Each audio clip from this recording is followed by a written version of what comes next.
Hoje no podcast Afroconsciente, vamos falar um pouco sobre a vida de Carolina Maria de Jesus, essa mulher escritora, batalhadora, uma mulher que ajudou a conscientizar muito a nações, várias nações, sobre a pobreza que tanto maltrata o Brasil. E mais uma vez comigo aqui, ao Sam.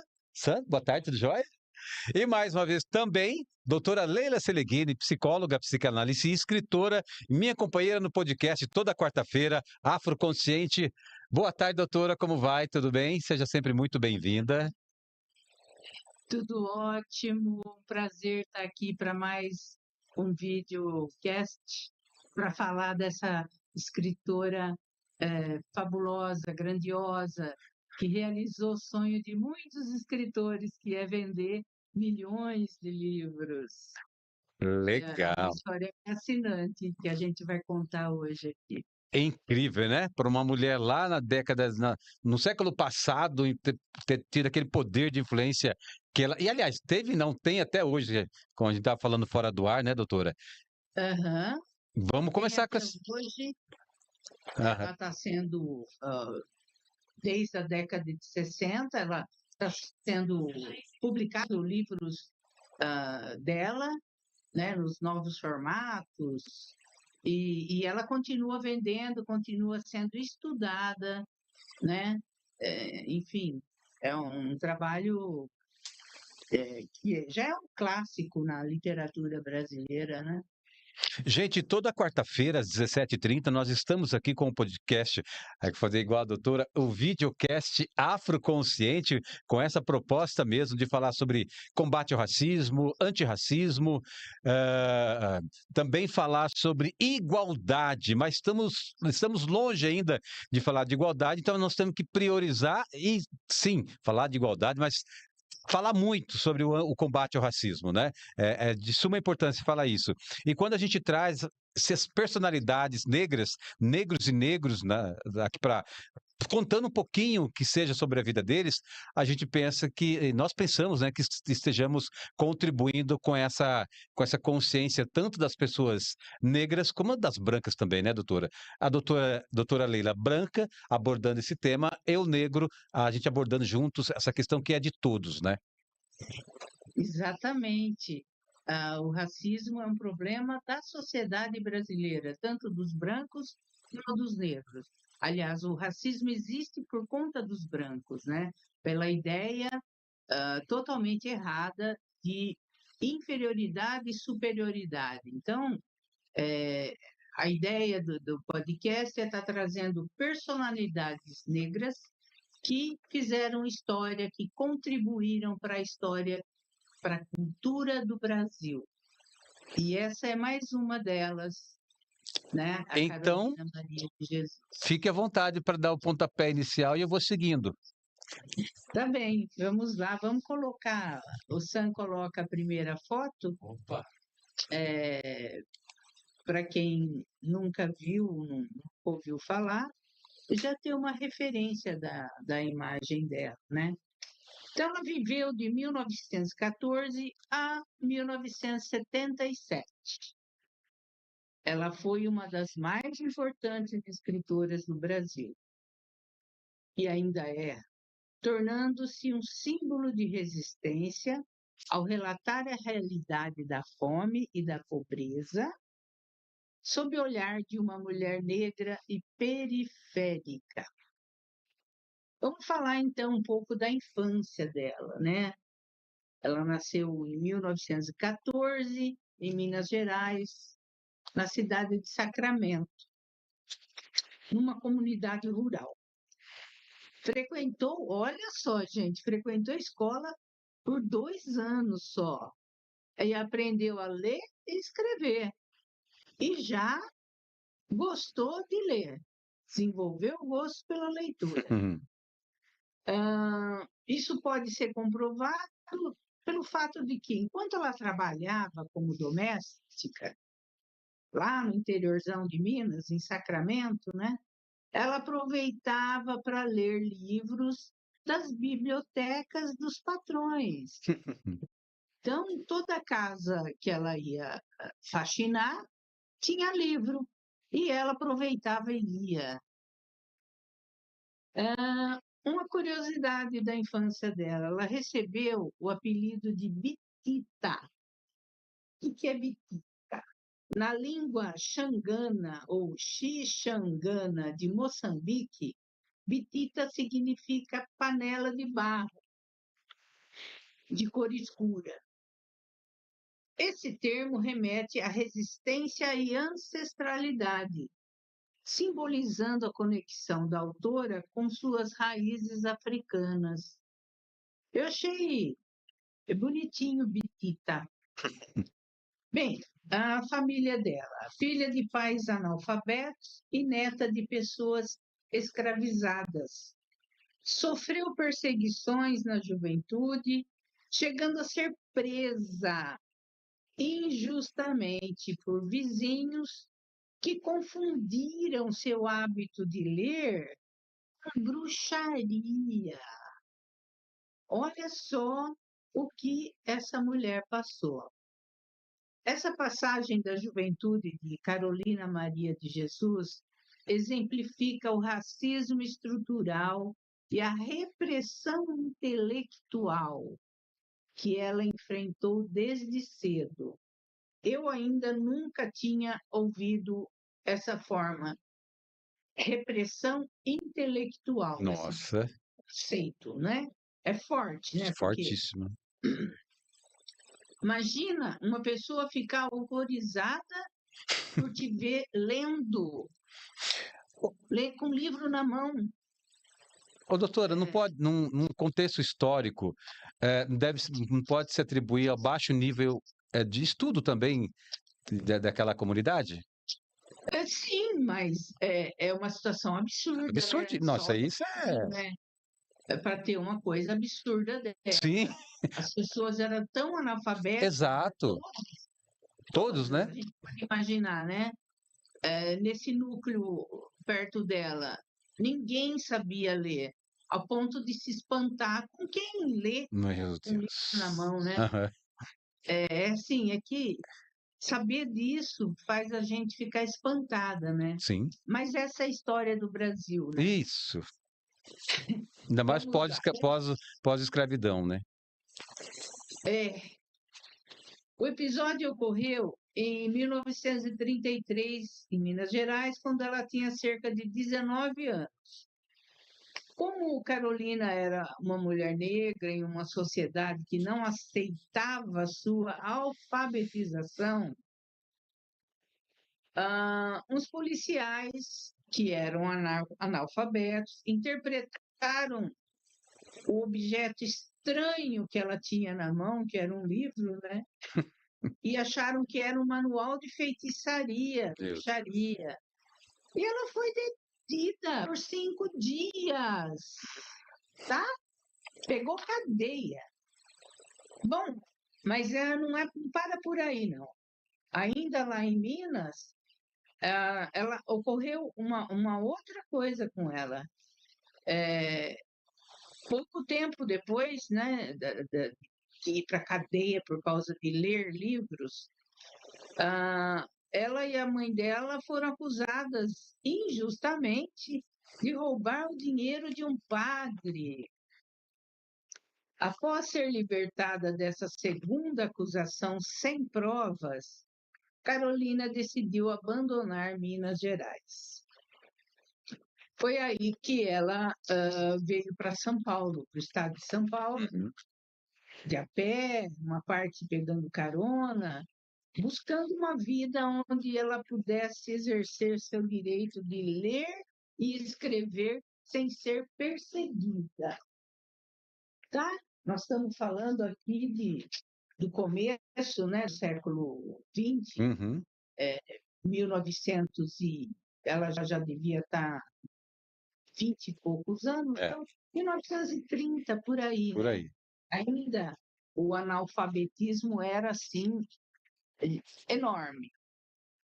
Esses eventos moldaram a visão crítica de Carolina sobre o sistema de justiça e a polícia, né? Temas que apareceriam recorrentemente em seus diários anos mais tarde, quando a gente vai falar dos livros dela.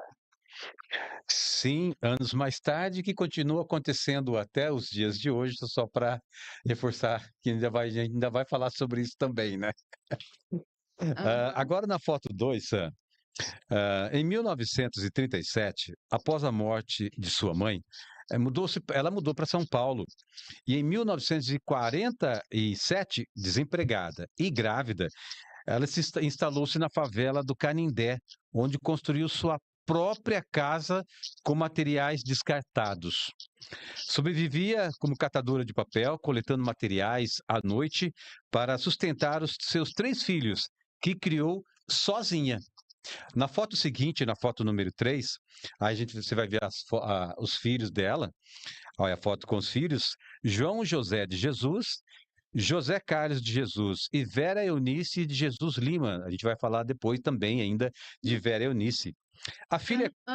Só um Oi, detalhe, doutora. Edair, não dá para aparecer a foto inteira? Não está aparecendo para a senhora a foto inteira? Parece que corta. Ah, a cabeça dela, né? Aqui para nós está inteira. A foto. Ah, vocês estão vendo inteira? Isso, a gente está vendo. Então, ok. Fechou. Aqui. Fechou. Aí, Aí agora melhorou, doutora? melhorou. Aí, ótima observação, doutora. Então, aí Vamos. os 3 filhos dela, né? João Ah, José de Jesus, José Carlos de Jesus e Vera Eunice de Jesus Lima. A filha caçula, Vera, tornou-se professora de educação infantil, realizando um dos grandes desejos de sua mãe, que priorizava a educação dos filhos como meio de ascensão social. Nos cadernos que encontrava no lixo, registrava o cotidiano brutal da favela, a fome persistente e a marginalização social. Sua vida, sua vida mudou quando o jornalista Audálio Dantas a conheceu durante uma reportagem e se impressionou com seus diários. O livro Quarto de Despejo, de 1960, publicado com a ajuda de Dantas, foi um sucesso fenomenal, vendendo mais de 1 milhão de exemplares. A obra permitiu que ela saísse da favela e comprasse uma casa em Santana e, posteriormente, um sítio em Parelheiros. Publicado em 1960, Quarto de Despejo, Diário de uma Favela. É a obra mais icônica de Carolina Maria de Jesus e um dos marcos mais importantes da literatura brasileira no século XX. O livro não apenas expôs a realidade nua da fome e da miséria, mas também se tornou um fenômeno global sem precedentes para uma autora negra e periférica daquela época. Doutora, é uma história que incrível. fortíssimo, que fortíssimo. Vamos colocar a foto 4 e aí a gente continua comentando, né?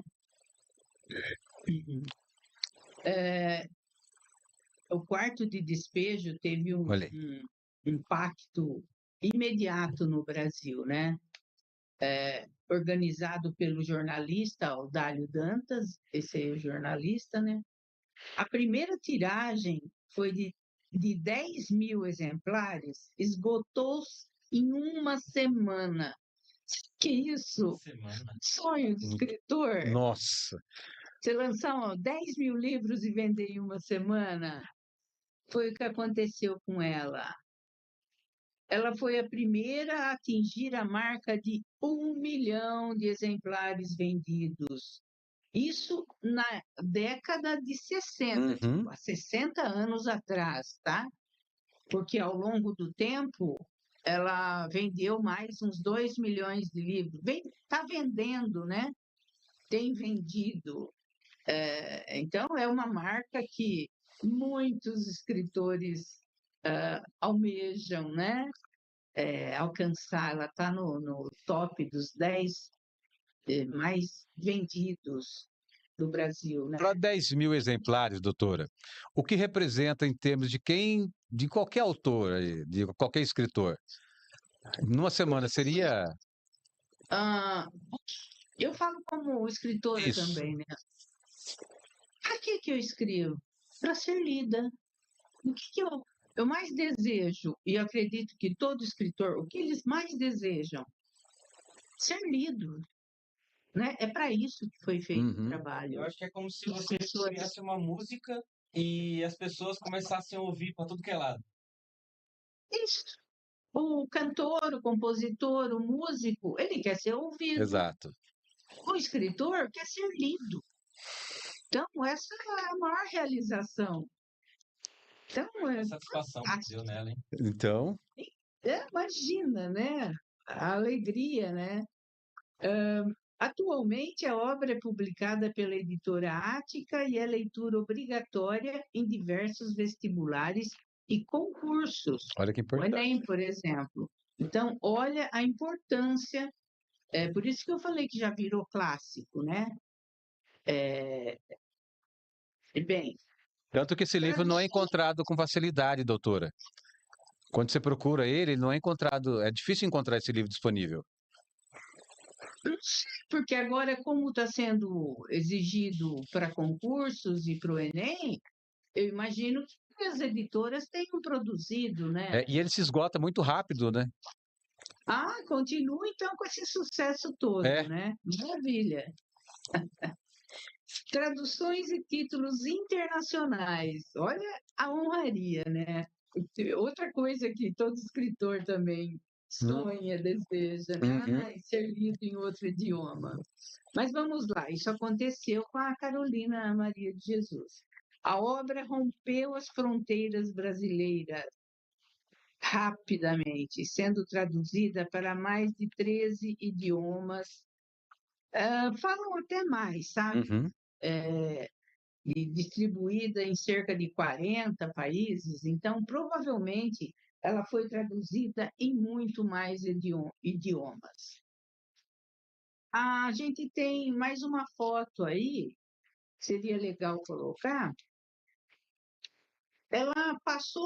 A Carolina passou a usar a máquina de escrever de forma mais consistente a partir de 1960. Eu achei tão fofo. Mas é mesmo, nossa, Não é, Daí? demais, demais. Então, ela passou a usar a máquina depois que o primeiro livro, né, O Quarto de Despejo, foi publicado. E ela teve dinheiro para comprar a máquina, né? Antes disso, como catadora de papel, ela escrevia tudo, era tudo escrito à mão em cadernos que ela encontrava no lixo, né? Esse detalhe, né? E aí, continuando aqui, uma foto, a próxima foto, foto número 6, graças à tradução de seu livro para mais de 13 idiomas e distribuição em mais de 40 países, Carolina viajou para o exterior. Suas viagens internacionais mais documentadas incluem passagens pela, olha isso, Argentina, Uruguai e Chile em 1961, onde foi recebida com honrarias e reconhecida como uma voz literária potente. Foi também para os Estados Unidos, fazendo turnês de divulgação e para participar de eventos acadêmicos e homenagens. Na Alemanha, sua vida foi tema de documentários realizados por diretores alemães, como Favela, A Vida na Pobreza, de 1971, de Krishna Gottman Elter. Na França, partes de seus manuscritos, que formariam o livro Diário de Bitita, foram editados e publicados primeiramente na França, antes de chegarem ao Brasil. A recepção internacional foi de profunda admiração pela força do relato dela. No exterior, o livro foi lido como um documento sociológico crucial sobre a cultura da pobreza e o subdesenvolvimento do terceiro mundo. A obra é um referencial em estudos culturais, feminismo subalterno e literatura afro-brasileira em universidades de todo o mundo. O livro continua sendo uma obra atemporal por denunciar que, embora as cidades tenham crescido, a estrutura de desigualdade social que Carolina descreveu ainda persiste para milhões e milhões de pessoas no Brasil. E como persiste, hein? No É, final, a gente vai fazer um comentário sobre o número de favelas que existe no Brasil, tá? Mas eu gostaria de voltar um pouco num detalhe aqui sobre na França, né? uhum. Que parte dos manuscritos formaram o livro Diário de Bitita. Bitita é o apelido que ela recebeu quando era criança, né? E aí, só depois dele ser editado e publicado na França, é que ele chega no Brasil. Então, naquela época, né, a Europa, no caso a França em particular, valorizou muito mais o trabalho da Carolina, de uma mulher negra, pobre, favelada, do que o Brasil. O Brasil é extremamente racista, preconceituoso, desumano, né? O Brasil, ao longo da história, ao longo da história mostra que é um país extremamente racista, né? Todos esses intelectuais que nós trouxemos até hoje, todos a mesma realidade. Vão para fora, são reconhecidos, recebem grandes honrarias por diversos países por onde passam, enquanto que no Brasil o que ele sofre diariamente é só o apagamento, o esquecimento, que é virtude desse extremo racismo que tem no país. E aí, no caso dela, o mais incrível é que ela já tinha vendido 1 milhão de cópias. Já estava rolando esse, ainda que não fosse 1 milhão, mas porra, ela já estava vendendo centenas de milhares, Sim, sim. né? Ela já estava famosa com esse primeiro livro. Por que nenhuma editora brasileira se interessou e abraçou a causa e publicou? Até porque ela estava vendendo, né? Não era nada dado. Mas ainda assim, né? Não abraçaram e levaram o projeto de escritora dela adiante. Mas se a gente fizer um paralelo bem rapidamente aqui, doutora, com Djamila, Conceição Evaristo e outras escritoras que hoje são reconhecidas porque o momento atual não há impedimento para que elas divulguem seu trabalho. Hoje, em virtude de uma consciência maior, de uma conscientização maior e dos meios de comunicação, se não fosse isso, elas seriam apagadas da mesma forma. Seria a mesma dificuldade, porque o Brasil, o racismo mudou, mas muito pouco. A forma dele ser exercido é igual.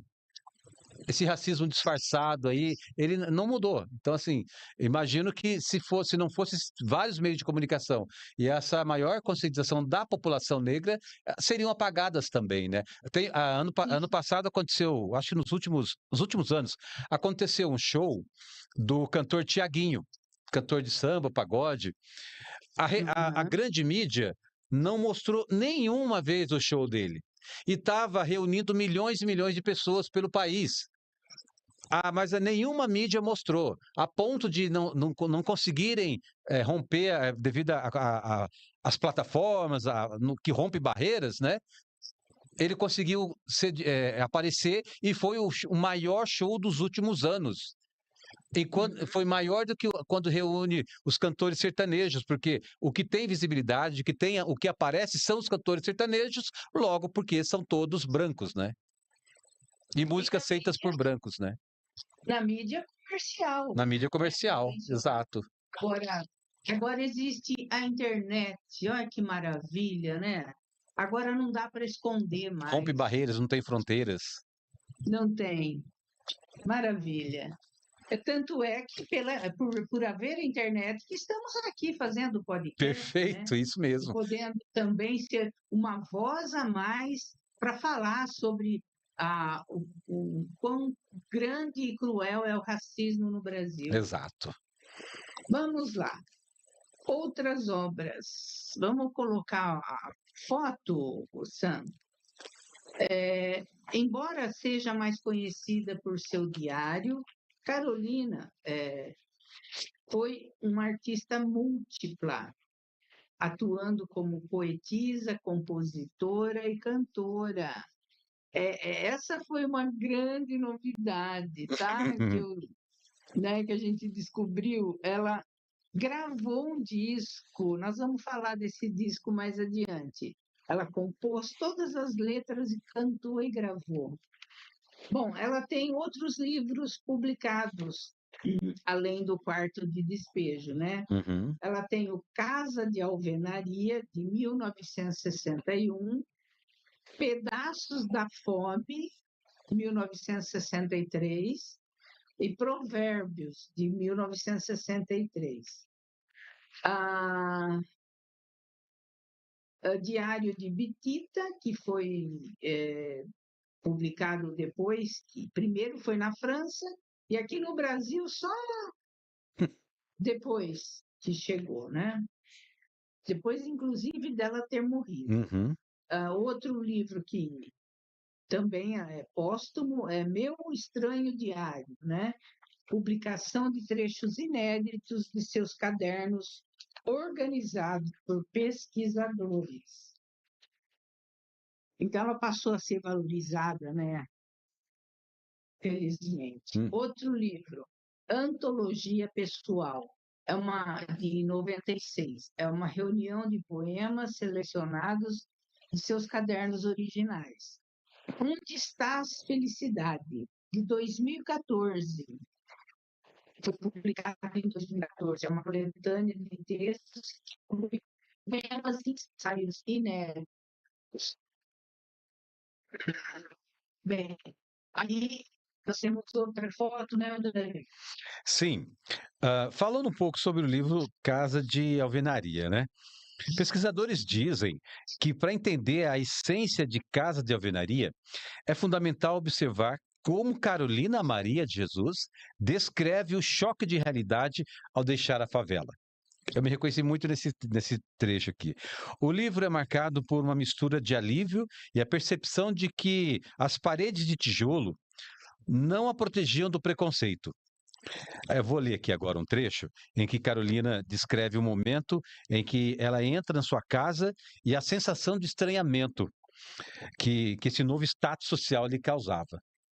Então começa isso 30 de agosto de 1960. Começa assim. Entrei na casa, olhei tudo. As paredes são de tijolos. O teto é de laje. O piso é de taco. Tudo limpo, tudo claro. As crianças entraram correndo. O João gritava: "Mãe, agora nós somos gente". Eu sorri.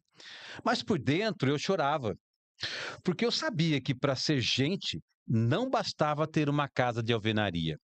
Era preciso que o mundo mudasse. Trecho forte. Carolina também registrou. Muito forte trecho, né? Muito forte. Esse trecho, eu acho que qualquer pessoa negra que lê esse trecho vai se identificar rapidamente. Porque não é uma profissão, não é um status social, né? Não é ter dinheiro que vai mudar uma condição, né? Que é a condição do racismo, né? Que continua sofrendo, que a gente vai continuar lendo aqui na história dela.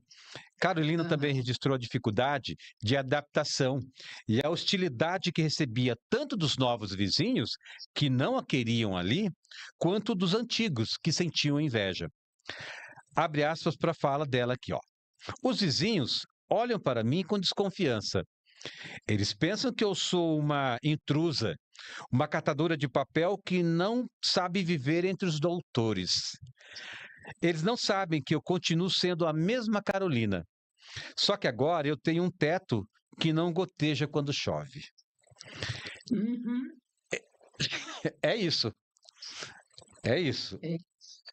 A condição, ela saiu de um lugar de onde ela fazia parte.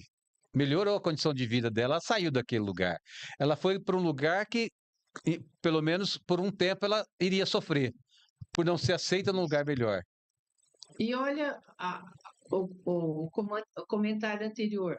Os vizinhos novos não queriam ela ali, claro, por ela ser preta. E os antigos sentiam inveja que ela tinha progredido. Olha que difícil, hein? É mais uma vez onde a gente vai se identificando, não tem como. Eu posso falar isso porque eu ouço isso diariamente, ou pelo menos agora menos, mas ouvia muito, que eu poderia ser um laranja de alguém que tem dinheiro para ter um estúdio desse. Uau! Eu poderia ser Você o Odair é um laranja para ter um estúdio desse. aham, Tá fazendo em nome de alguém pagou o estúdio e ele trabalha para sei. essa pessoa. Aham, É isso, é o que ela falou aqui, né? E lá em 1960, ali, 1960. Mas o Odair, não, que isso, onde já se viu? Ele tem um estúdio. Quem ele pensa que aham. ele é? É Como isso. pode o negro ter um estúdio Um desse? negro tem um estúdio. Onde já se É, viu? Ele tem que trabalhar, assim como eu trabalho para outro, ele também tem que, ele não pode ter o dele. Ou seja, a Carolina Maria de Jesus dos tempos, eu posso me colocando no lugar dela aqui, né? Então, aham, sim, aí, gente, continuando aqui, esses trechos mostram que, para Carolina, a dignidade não era apenas material, mas emocional e social. Revelam a solidão da mulher negra que ascende socialmente em um Brasil profundamente racista e classista nos anos 60. Ela nunca esqueceu de onde veio, o que tornava sua convivência com a elite intelectual da época algo tenso, que é uma tensão que eu vivi até recentemente por esse mesmo motivo. É por isso que eu digo que ah, toda pessoa que começa a ter consciência da sua etnia, da sua cor, de quem é, da sua ancestralidade, vai ter esse conflito com certeza. uhum. Vamos Bem, agora falar um pouquinho sobre o livro, né, doutora? agora vamos colocar a foto 9. A gente vai falar um pouco sobre ah, o livro Pedaços da Fome, de 1963, né?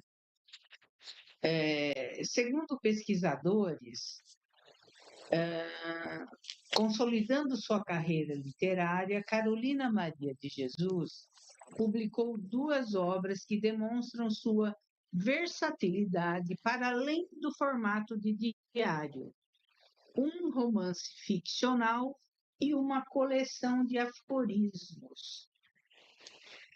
Ah, então, é o único romance ficcional publicado por Carolina em vida. A autora utiliza a ficção para aprofundar discussões sociais que ela relata nos diários, né? A história acompanha Maria Clara, uma jovem rica do interior que se apaixona por um homem que finge ser um aristocrata. Ao se mudar para São Paulo com ele, ela descobre a farsa e acaba vivendo em um cortiço, enfrentando a miséria extrema. Então, nesse livro, ela explora a carestia de vida, a fome e a desilusão amorosa. Curiosamente, estudos apontam que nesta obra, Carolina optou por focar na questão de classe e gênero, deixando a questão racial em segundo plano na construção da personagem protagonista. É considerado um dos primeiros romances publicados por uma mulher negra no Brasil, seguindo os passos da pioneira Maria Firmina dos Reis, porque nós vamos ainda fazer um podcast sobre a Maria Firmina dos Reis e a gente vai ver que ali afirmam que ela foi a primeira a escrever uma mulher negra que escreveu romance no Brasil, Olha, tá? Nós vamos voltar para o 1800, logo, logo a gente vai estar lá de volta e vamos contar também a história incrível da Maria Firmina dos Reis. Enfim, mas vamos voltar para Carolina Maria de Jesus, né? Então, a Carolina, ela não escreveu só sobre a fome, miséria, ela também escreveu um romance de ficção, tá? Um outro livro dela, Provérbios. Segundo pesquisadores, lançado pela editora Áquila, este livro afasta-se da narrativa longa para focar na síntese do pensamento de Carolina sobre a condição humana e a sociedade. É uma obra de gênero literário focado em transmitir ensinamentos morais, éticos, filosóficos, através de frases curtas e de efeitos filosóficos. Carolina utiliza metáforas da natureza e críticas às instituições para expressar sua visão de mundo. Aí um exemplo é esse aqui, entre aspas, eu vou ler a frase dela. Uhum. A lei da natureza nos beneficia, só a lei dos homens nos esmaga como um rolo compressor. Nossa. Bem, então, esse outro tipo de livro, né, revela o lado intelectual e observador da autora, que buscava sintetizar as lições aprendidas em sua trajetória de sobrevivência e luta. Essas duas obras foram fundamentais para mostrar que a Carolina Maria de Jesus não era apenas uma relatora da favela, mas uma escritora consciente de sua técnica e interessada em diversos gêneros literários. Olha isso. Quanto reconhecimento. Né? A mulher era uma intelectual, ela não era uma favelada. Ela era muita coisa, né? Nossa. E aí, continuando a foto, lá mais uma foto, em 1961, ela gravou o disco Quarto de Despejo, cantando suas próprias composições. Segundo Rosa Couto, no site do Sesc São Paulo, o que pouca gente sabe, na verdade, assim, a Rosa Couto, ela está apontando que lá no site do Sesc você vai encontrar, né? O que pouca gente sabe é que, além de escritora, Carolina cantou. Ela compôs, cantou e interpretou a própria obra reunida no disco Quarto Despejo, a capa que você está vendo, que você colocou para você ver aí. Lançado pela RCA Victor em 1961. Toda a ancoragem, humor ácido e ironia do livro homônimo se desdobram e se apresentam em forma de musicalidade. É interessante até essa capa, gostei dela. Claro, musicalidade negra, né? Afinal, ironia e sagacidade são tecnologias pretas de sobrevivência que Carolina dominava como ninguém. Como dizer que Quarto de Despejo foi o livro mais lido de Carolina Maria de Jesus, não só pela qualidade poética e pela maneira sarcástica de expor problemas estruturais da sociedade, mas também pelo fetichismo de uma elite letrada, entre aspas, em consumir informações sobre os favelados, entre aspas, diretamente da segurança de suas plataformas, aliás, de suas poltronas, né? Em suas casas de alvenaria. O fetichismo. Esse ponto, Odair, acho que merece um comentário, porque fetichismo em consumir informações sobre os favelados. Isso é uma coisa, assim, terrível, né? Porque, assim, muitas pessoas consomem a obra dela para saber como é que é viver dentro de um quarto de favela. Então, muito dessa curiosidade horrível, né? Horrível, é. Por simples prazer de querer ver como é a vida de quem é miserável. Então, desculpa, eu precisava pontuar isso. Sim, e o fetichismo pelo sofrimento que você acabou de falar, né? Pelo sofrimento dos pobres, negros e favelados, ele segue ainda sendo uma forma de racismo que insiste em colocar essa camada populacional como vítima de sua própria sorte. Olha, Isso. O acaba. fetichismo é uma forma de racismo, Uma né? forma de racismo. Se vo- Em relação a querer conhecer como é que é a vida de quem vive miseravelmente. como é que esse povo sofre? Deixa eu saber como que é. Mais ou menos isso, né? É, Ou como é que esse povo vive os dias deles, né? Enfim. Se você quiser ouvir as 12 músicas compostas e gravadas pela Carolina, entrando no portal mantido pelo Instituto Moreira Salles, você vai ter acesso. E aí vem a parte que, né, que ela faleceu em 13 de fevereiro de 1977, aos 62 anos, em Parelheiros, vítima de insuficiência respiratória causada por asma. Essa é a é, notícia que a gente vai lendo, ah, todos nós né? Só- partiremos Eu digo que tem pessoas que dessa, né? poderiam ser eternas. Ah, o que ficou, ela é eterna. No caso, é verdade. Os livros que ela escreveu. Eternizou, verdade. É. É, eu gostaria de voltar a falar do disco, né? Porque então, olha só, a criatividade dessa mulher. Ela compôs as músicas e cantou, gravou ela cantando. Quem tiver curiosidade, gostar de música antiga e querer conhecer mais a Carolina Maria de Jesus, entra no site do Instituto Moreira Salles. Eu entrei e eu vi, você tem lá um lugar que você clica, aparece o disco e você ouve todas as músicas que ela compôs, cantou e gravou, Uhum. tá? É uma experiência bem interessante para conhecer um pouco mais do trabalho da produção intelectual da Carolina. Então, super recomendo.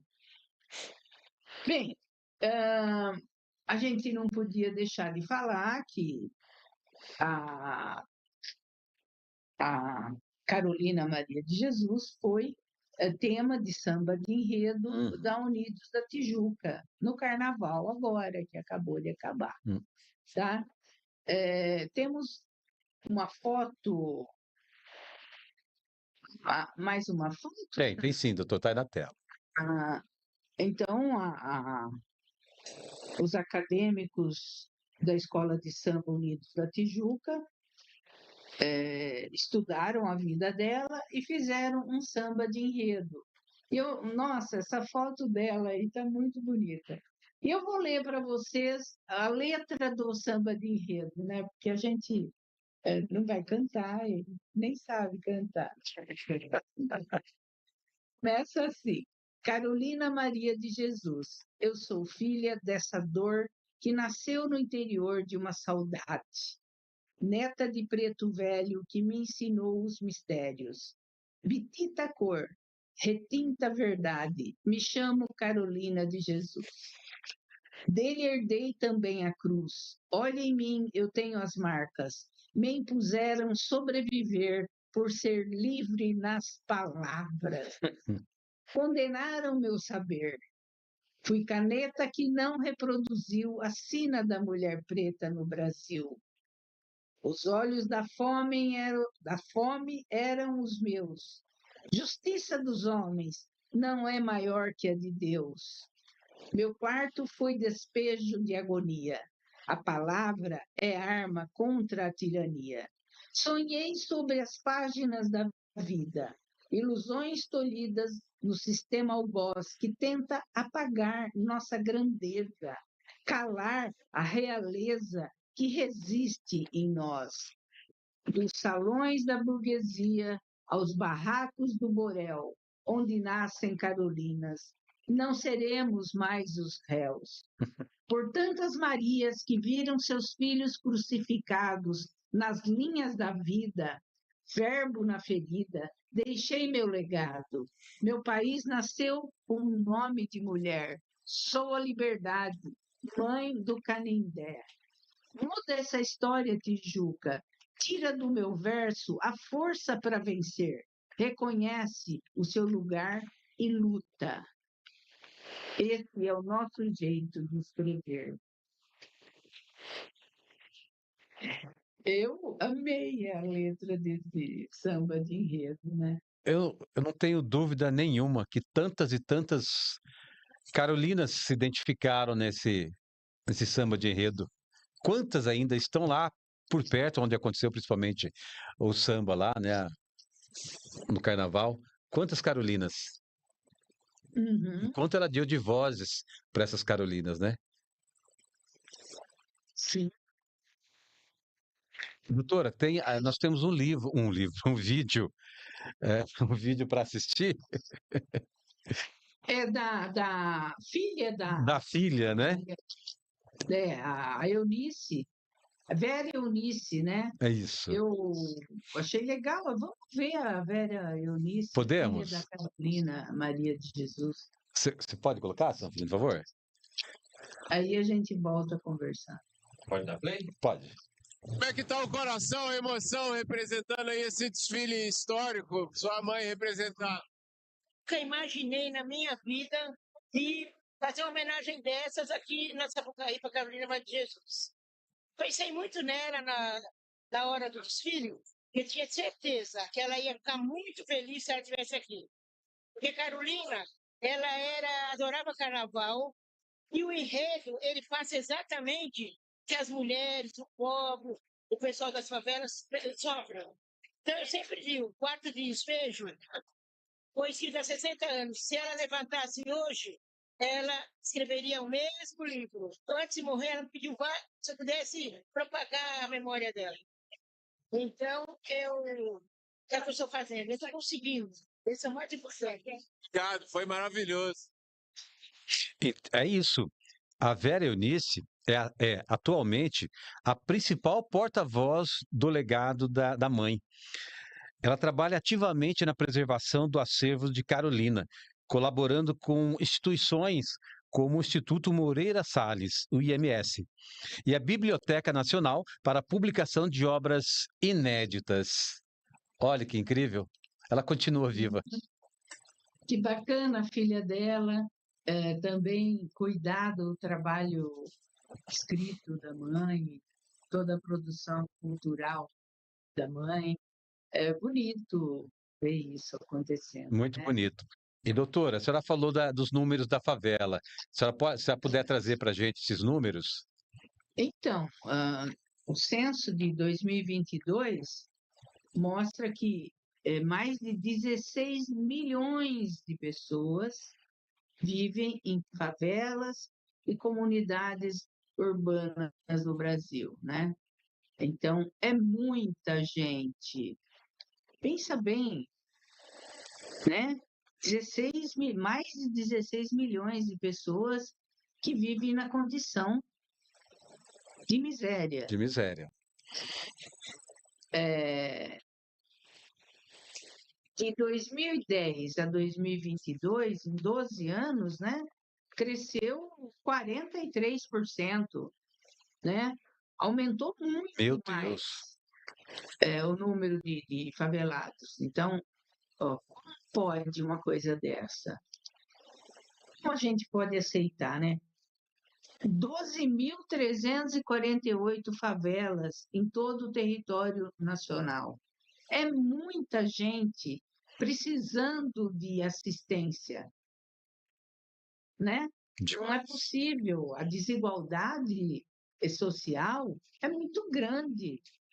A pessoa não ter como pagar um aluguel numa casa de alvenaria que seja, sabe? Ter que morar na favela. É uma desigualdade gigante. Gigante. Então, e aí tem os dados, né? A população em favelas, a maioria é jovem, com média de idade de 30 anos. 30 anos, olha isso. E autodeclarada preta ou parda é 73%. Olha o racismo, né? Que acaba levando a maioria das pessoas que estão na favela negras, Sim, sim. afrodescendentes. Afrodescendentes, pardas, daí vai. Pardo. O que é pardo? Né? Pardo saiu de alguma coisa, né? Saiu de uma etnia. Exato. É afrodescendente. Então, Essas pessoas têm que morar na favela? É isso? Não é possível, né? Então, é o racismo ambiental, né? Estrutural. É isso que significa ainda existir e aumentou o número de favelas. Sim, A desigualdade é abissal, né? A diferença financeira entre um e outro é muito grande no Brasil. e aí, Isso quando quando a gente fala de números de favelas e a população majoritariamente de 70, mais de 70% preta tá ali, mas ela não tá, o problema é que o racismo não tá só ali na favela, né? Ele extrapola os limites de favela. Ou seja, é isso que a Carolina falou e a gente vive. O fato de você não estar numa favela ou de você não estar numa condição extrema pobreza não te tira do racismo, não te isenta do racismo. Tem um vídeo que a gente pode assistir agora, né, doutora? tem, você Vai acha que dá exemplificar tempo? muito isso. Acho que dá sim, doutora. Então solta aí, Pode vamos ser, aí, Cé? A hora que você quiser. exemplifica bem o racismo, né? Isso. Solta. Aí tá voltado esse vídeo. Vai tá, olha lá. Pode voltar Você ele. Pode voltar ele. Só tá- Quem? Pode.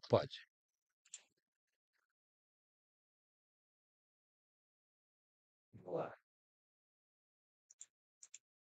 Que o racismo funciona no Brasil. Marco tem 38 anos, moro em Gramado há 4 anos e fui recepcionista deste bar por um pouco mais de um ano. No dia 29 de novembro de 2023, estando trabalhando, eu sofri um crime de racismo por parte do dono do imóvel. Na ocasião, se espantou com o meu cabelo e disse para tomar cuidado. Caso um alemão da região me confundisse com um macaco, me daria um tiro. Ele sofreu racismo, mas juntou forças e foi na delegacia para prestar queixa. Mas pasmem, olha o que aconteceu lá. Servidora cedida da prefeitura, atuando como escrivã nesta delegacia, me disse que era uma burrada que eu estava fazendo, que só eu tinha a perder, que as pessoas envolvidas no meu processo eram muito influentes, que isso não daria em nada, que o melhor a se fazer era esquecer este boletim criminal e tocar a vida em frente, pedir uma indenização, mas não incriminá-lo, não processá-lo, não prosseguir com a denúncia. Que absurdo. Ele foi denunciar e, ao invés de ser acolhido, ouviu de uma servidora de segurança pública na delegacia civil que era melhor não mexer com essas pessoas, pois elas têm influência e ele poderia ser prejudicado. Isso não é cuidado. É o pacto narcísico da branquitude que segue mantendo as engrenagens do racismo estrutural. Quando alguém que exerce uma função pública desencoraja uma vítima a denunciar, isso é violação de dever funcional, porque o servidor tem a obrigação legal de acolher, orientar e garantir o acesso à denúncia, não de espalhar medo. Inclusive, essa atitude pode gerar responsabilidade administrativa, civil e até penal, dependendo do caso. Depois das denúncias, vieram ameaças, dificuldade para conseguir emprego e ainda uma decisão judicial covarde, dizendo que ele não poderia falar do próprio caso nas redes sociais. Sabem o nome disso? É a lei da mordaça. Cadê o protocolo para julgamento com perspectiva racial do CNJ que não foi usado? Quem precisa ser protegida é a vítima. Como que alguém sofre violência, é prejudicado de todas as formas e ainda precisa ser silenciado? Não dá para aceitar. Que país é esse? Racismo não termina na ofensa. Ele se espalha no medo, na exclusão e na tentativa de calar quem teve a coragem para denunciar. Marcos, minha solidariedade a você. E quem está assistindo, me ajude a compartilhar esse vídeo, porque dar visibilidade é uma forma de proteção. Sem isso, esse será mais um caso para as estatísticas. Deixa eu te mostrar. É isso. Denuncie sempre. Não sempre. dá. Eu percebi isso ano passado. Não dá para passar pano para racista. Não dá para passar pano para homofóbico. Não dá para passar pano para machista. Qualquer tipo de violência é denúncia. Aquela brincadeirinha, não vai dar em nada. Denuncie, não interessa. Os números têm que aparecer. Tem que aparecer para uma hora as autoridades entenderem que as pessoas não vão se calar mais. Isso. Nós vivemos em sociedade e tem leis, regras para a sociedade funcionar, né? E tem que usar essas leis, precisa existir. E ela existe e tem que denunciar, né? ninguém pode aceitar ser desumanizado como aquele rapaz do vídeo foi. É como se ele fosse menos humano para ser tratado dessa forma. Não, não. Inadmissível. Da forma que ele foi Levar tratado, sim. Consideraram isso. isso, mas dá para admitir, é um absurdo total. Tem que procurar mover uma ação, buscar na justiça. Falaram para ele que não adiantava nada, né? Que ele se contentasse em receber, não foi isso? Uhum. Uma indenização. Ah, que indenização, que dinheiro pode cobrir uma humilhação desse tamanho? Dinheiro nenhum no mundo cobre uma humilhação. Então tem que chamar advogado, fazer boletim de ocorrência. Nós temos a Ordem dos Advogados do Brasil, que tem ali a sua secretaria ali, né? A sua comissão de igualdade, né? Combate ao racismo, procurar a OAB também, todos os órgãos disponíveis, as prefeituras têm os seus conselhos municipais de combate ao racismo, de igualdade, os instrumentos estão aí, né? Os equipamentos estão aí, né? Tem que denunciar, né? Uhum. É isso. E aí, quando a gente ouve isso também, relato de mulheres quando sofrem violência doméstica, vão lá, vão fazer o boletim de ocorrência, tem o mesmo desestímulo. Tem o mesmo desestímulo. Os casos de homofobia que a gente vai encontrando N por aí, e aí, rapidamente, a gente citar o caso da menina lá em Minas Gerais, que o Tribunal de Justiça, somente uma mulher, uma desembargadora, foi a voz vencida de absolver um homem de 35 anos que era casado há 2 anos com uma menina no momento do casamento, tinha 12 anos de idade. A desembargadora foi voto vencido. Houve uma repercussão absurda em todo o Brasil, em todo o país, e essa semana, anteontem, se eu não estiver enganado, reverteu o caso, só que parece que reverteu para pior, ao invés de ajudar, parece que ficou mais complicado. Mas se ainda houve uma reversão, porque houve uma comoção nacional. Essa comoção ela tem que acontecer com todos esses casos. Casos de racismo, principalmente não, também, né? Não fique calado.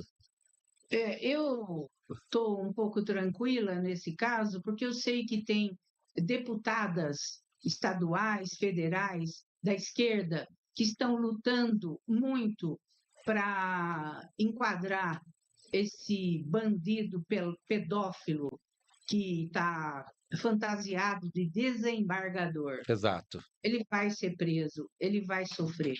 As deputadas estão combatendo muito firme isso aí. E sem contar, doutora, que nós estamos falando de desembargador, tem um ministro, né?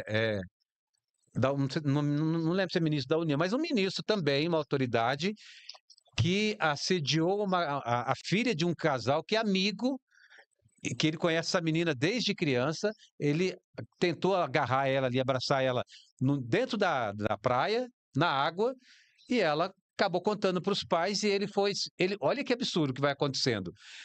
Tanto esse agora de Minas quanto o outro, eles foram afastados sem nenhum prejuízo na remuneração deles, continuam recebendo normalmente, vão responder lá, mas tem a conivência aí do próprio corporativismo, né, que existe em todos os setores, né, mas nós estamos falando de quem deveria fazer cumprir a lei, é quem mais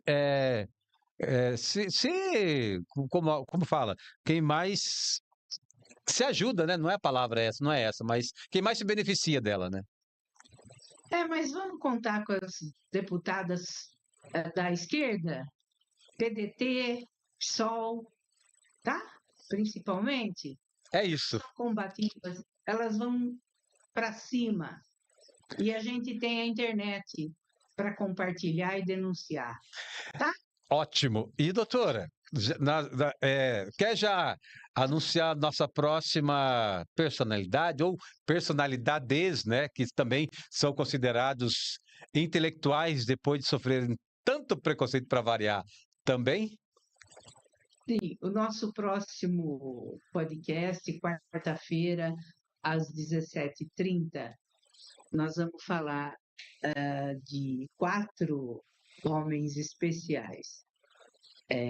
Da Zona Sul de São Paulo, da Zona Norte de São Paulo, para a literatura brasileira.